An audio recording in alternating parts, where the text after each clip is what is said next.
अस्सलाम वालेकुम। कैसे हैं आप सब? उम्मीद करती हूँ सब खैरियत से होंगे। आज जो है ये सनसेट का वक्त हो रहा है शाम का, और अरहम का बहुत दिल चाह रहा था कि मम्मा सनसेट को शूट करूँ। तो मैंने कहा चलो तुम जो है वो अच्छा सा सनसेट शूट करो। जितना भी उससे शूट हुआ, परिंदे अपने घरों को वापस जा रहे हैं तो वो कोशिश कर रहा था कि उनको भी कैप्चर करूँ। तो मैंने कहा चलो तुम ये शूट करो। तो मैं अपने व्लॉग में जो है वो ये भी जो है इसी से अपना व्लॉग आज स्टार्ट करती हूँ। तो ये इवनिंग का जो है वक्त है, और शाम का वक्त कितना हसीन होता है जब सूरज जो है डूब रहा होता है, परिंदे अपने घरों को जा रहे होते हैं वापस। तो बहुत ही हसीन जो है वो आसमान लग रहा होता है। तो आजकल चूँकि छुट्टियां हैं बच्चों की, तो बच्चे जो हैं वो कोई ना कोई एक्टिविटी में लगे रहते हैं। तो आज अरहम का दिल चाह रहा था सनसेट शूट करने का, और ये मून भी आपको दिखा रहा है कि कितना खूबसूरत मून लग रहा है। तो बस आज मैंने सोचा कुछ हल्के फुल्के स्नैक्स हो जाएं शाम में। तो यहाँ पे मैं आ गई थी, पकोड़े बना रही थी, क्योंकि अच्छा लगता है ना छुट्टियों में बच्चों को हल्के फुल्के स्नैक्स देना। तो आज मेरा पकोड़ों का दिल था और बच्चों का भी दिल था। तो मैंने कहा चले मैं आज बच्चों के लिए पकोड़े बना लेती हूँ, साथ में जूस बना लेती हूँ। तो बस मैं यही कर रही थी। आज का जो मेरा टॉपिक है वो, जैसे कि आप लोगों ने जो है मेरे थंबनेल में देखा कि अल्लाह मुझे क्यों नहीं नवाजता, ये एक बहुत बड़ा इंसान के ज़हन में सवाल है, जो कि हर किसी के ज़हन में होता है। क्योंकि मोस्टली जो जिस उसमें रह रहे हैं हम लोग, जिस कशमकश में जो भी हमारे हालात हैं आजकल के पाकिस्तान के, तो उसमें हर बंदा जो है वो ये ज़रूर सोचता है कि काश मेरे पास भी इतनी दौलत हो। तो उसमें बंदा ये ज़रूर सोचता है काश मेरे पास भी इतनी दौलत होती, मैं सेट होता। और जैसे उसके पास है, फ़लाँ के पास तो इतनी अच्छी गाड़ी है, लड़के हैं तो आजकल की न्यू जनरेशन तो वो गाड़ियाँ देख के इम्प्रेस हो जाते हैं, और जो है वो कपड़े देख के लड़कों के इम्प्रेस होते हैं। और जो हाउस वाइफ्स हैं वो दूसरों का जो वे ऑफ़ लिविंग है वो देख के इम्प्रेस होती हैं और सोचती हैं। और मेरे साथ भी मसला है कि मैं भी बहुत दफ़ा ऐसा सोचती हूँ कि वाह यार, क्या किस्मत पाई है इस लड़की ने, इसकी क्या किस्मत है, और कितना अच्छा वेल सेटल इसको ससुराल मिला, घर मिला, हर चीज़ पहले ही मिल गई।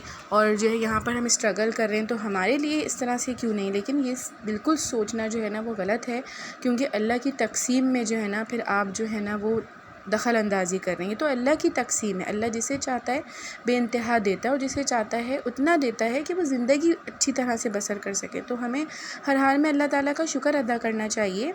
और हमें ये नहीं पता कि हम उसका पहलू जो है ना वो ज़िंदगी का वो एक तरफ से देख रहे हैं, हमें पीछे का मंज़र नहीं पता कि जिनको हम समझते हैं, हमने अपना आइडियल बना लिया है कि वाकई में इनकी लाइफ तो बहुत ज़बरदस्त है। तो हमें क्या पता कि पीछे से उनकी लाइफ में कितने प्रॉब्लम्स हों, उन्होंने कितनी स्ट्रगल की हो जब जाके वो इस मुकाम पे पहुँचे हों। लेकिन इंसान जो है ना वो नाशुक्र है, वो ये सोचता नहीं है, और बस सामने का पहलू देखकर ही जो है ना इम्प्रेस हो जाता है, और हाय मैं भी ऐसी होती, हाय मेरे साथ भी ऐसा होता। बिल्कुल अल्लाह ताला हमें भी नवाजेगा, क्योंकि अल्लाह ताला हर किसी के साथ इंसाफ से पेश आता है। तो हमारी दुआएं भी एक दिन ज़रूर कबूल होंगी, और इस उम्मीद के साथ जो है इंसान को रोज़ाना सुबह का आगाज़ करना चाहिए, और अपने दिन का इख्तिताम भी करना चाहिए कि इंशाअल्लाह अल्लाह ताला हमारे ऊपर भी अपनी नज़र करम बहुत जल्द करेगा। और यहाँ पर जी चाय भी बन रही थी, तो चाय निकाल रही थी मैं अपने लिए और मेरे हस्बैंड के लिए। बच्चों को तो मैंने जैसे कि जूस दे दिया था, क्योंकि गर्मी इतनी ज़्यादा है, लेकिन चाय तो ज़ाहिर है आपको पता है कि शाम में और सुबह में चाय बहुत ज़रूरी होती है। तो खैर यहाँ पे चाय वाय तो मैं निकालती रहूँगी। तो आगे कंटिन्यू करते हैं कि हमें ये ज़रूर सोचना चाहिए कि अल्हम्दुलिल्लाह हमारे पास एक तस्बीह भी है, एक जानमाज़ भी है, और सजदे की तौफ़ीक भी दी हुई है। इससे बड़ी चीज़ और इससे बड़ी नेमत और क्या होगी कि अगर हमारे पास सजदे की तौफ़ीक अल्लाह ने हमें दी है, हमें 5 वक्त की नमाज़ की तरफ राग़िब किया हुआ है। तो मैं तो कहती हूँ ये सबसे बड़ा जो है ना हमारी एक कामयाबी है पूरे दिन की, कि हम जो है उसमें नमाज़ पढ़ते हैं। और यहाँ पर जी मगरिब भी हो गई थी, तो हम जो है वो जमात करवाते हैं। मेरी कोशिश होती है कि जो है मैं अपने बेटों को जमात से ही नमाज़ घर में भी पढ़ाऊँ, तो जमात करवा के पढ़ाऊँ। आप भी कोशिश करें कि अगर आपके बेटे हैं तो चाहे 2 क्यों ना हो, लेकिन जमात से नमाज़ पढ़ें, क्योंकि जमात से नमाज़ पढ़ने का जो है वो सवाब तो आपको पता है कि बहुत ज़्यादा है। तो बस यहाँ पर जी अरहम और हसन नमाज़ पढ़े थे, और उसके बाद इनके पकोड़े जो हैं यम्मी से रेडी हो गए थे, और मैं इनके लिए लेके जा रही थी रूम में कि ये लोग इंजॉय कर लें। तो बस ये पकोड़ों का सीन तो चलता ही रहेगा, तो बात को कंटिन्यू करती हूँ अपनी। बस इंसान को जो है वो इस बात पे बड़ा खुश होना चाहिए कि अल्लाह ने आज मुझे फ़जर की तौफ़ीक दी, मुझे फ़जर में उठाया, और मुझे जो है वो इस काबिल समझा कि मैं अल्लाह ताला के सामने सजदा कर सकूं। क्योंकि मैंने बहुत से ऐसे अमीर लोग भी देखे हैं कि जिनके पास जो है वो दौलत तो बहुत है, लेकिन उन्होंने आज तक उम्रा नहीं किया, उनका दिल उस तरफ माइल नहीं, वो नमाज़ें नहीं पढ़ते। अल्लाह ताला ने उनकी सजदे की तौफ़ीक ही नहीं दी उनको, कि वो नमाज़ पढ़ते ही नहीं है, अल्लाह का शुक्र अदा करते ही नहीं है। तो फिर क्या फ़ायदा कि जिस रब ने आपको इतना नवाजा है तो आप उसी को याद नहीं करते। सकते। और वैसे भी कुरान मजीद में भी है कि अल्लाह ताला ने फरमाया कि माल और औलाद तो एक आजमाइश है इंसान के लिए, क्योंकि जिसके पास जितना माल है ना उतना उसकी जो है ना वो हिसाब भी उसे क़यामत वाले दिन देना पड़ेगा। तो इसलिए हमें चाहिए कि हम किसी का सामने का पहलू देखकर जो है ना अंदाज़ा ना लगाएं। हमें नहीं पता कि वो अपने पीछे जो है वो कितने मुसीबतें पीट रहा है, या वो क्या उसकी ज़िंदगी में क्या नेगेटिव या क्या महरूमियाँ हैं जो कि हमारे पास हैं वो उसके पास नहीं है, और जो उसके पास है वो हमारे पास नहीं है। तो इसलिए अल्लाह ताला ने सबकी लाइफ को बैलेंस बनाया है। तो बस हमें जो है इन बातों पर जो है ना अल्लाह का शुक्र करना चाहिए, और इंशाअल्लाह इस पर कामिल यकीन रखना चाहिए कि अल्लाह ताला हमें भी एक दिन बहुत अच्छा से नवाजेगा। अब यहाँ पर चूँकि मैं जो हूँ वो घर की होममेड जो है दही फुल्की बना रही हूँ, जो कि मेरी अम्मी की रेसिपी है। तो मैंने बेसन ले लिया था, और बेसन में मैंने नमक, मिर्चें, थोड़ा सा सोडा आप डालना और ज़ीरा, और ये डालकर आपने जो है ना बेसन को घोल लेना है गाढ़ा गाढ़ा। और उसके बाद ये वाला जो स्पून होता है ना हमारा चावल पकाने वाला, जिसको कफ़गीर भी कहते हैं, तो वो मेरे पास इस साइज़ का, आपके पास बड़ा हो तो बेटर है। तो वो आपने जो है ना इस तरह से ना स्पून भर के जो है आपने लेते रहना है बेसन, और उसको जो है वो आपने कढ़ाई में इस तरह चम्मच को रख के, तो उसके अंदर चम्मच की मदद से उसको जो है ना बिल्कुल ही अपने हाथ से जो है ना इस तरह से बिल्कुल उसके साथ स्टिक करके ना चम्मच के साथ आपने हिलाना है। तो आप नीचे देख सकते हैं कि जो हम दही बूंदियाँ खाते हैं, जो हम बाज़ार से लेते हैं, वो कितनी अच्छी घर में रेडी हो रही हैं। तो मेरी अम्मी की ये रेसिपी है, और मेरी अम्मी ये बनाती हैं।